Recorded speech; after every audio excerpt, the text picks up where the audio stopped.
Jeff here with you today. Too bad for Ottawa last night. We're now into the Stanley Cup Finals with Nashville and with Pittsburgh. I thought we'd talk a little bit today about some interesting Stanley Cup facts. And one thing is that those beards the guys wear, where did that all start from? Well, that started in the 1980s with the New York Islanders. They considered team bonding to go the whole playoffs without shaving their beard. In 1974, though, a guy named Bill the Cowboy Flett was believed the first one to go with a playoff beard. When did we start hoisting the cup? Well, that was Ted Lindsay in 1950 with the Detroit Red Wings. He was the first one to hoist the cup and skate it around the rink. Now everybody gets to do it, plus all the players get to hold the cup for 24 hours to take it to the hometown and have a party with it. Who was the first to drink champagne out of the cup? Well, that actually happened by the Winnipeg Victorias. They were the first one to drink the champagne out of the cup.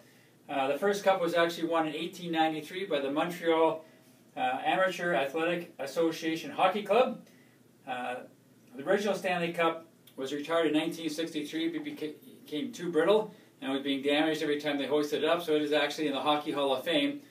When they started scribbling names and onto the Stanley Cup, well, that was happened in 1906 by the Montreal Wanderers. But in 1914-15, the Vancouver Millionaires actually inscribed 9 names inside the cup. So you can see that when you go to the Hockey Hall of Fame. When one team now wins the Stanley Cup, what happens is the oldest team on it, their names get removed and they get put up in the Hockey Hall of Fame to make room for the new arrivals. Who was the first American team to actually win the Stanley Cup? And that was the Seattle Wanderers. Oh, sorry, the Seattle Metropolitans. That was in 1917. So those are some interesting facts dealing with hockey and Stanley Cup. The number one injury in the Stanley Cup Finals is actually a knee injury. I'm Dr. Jeff. I've got your back.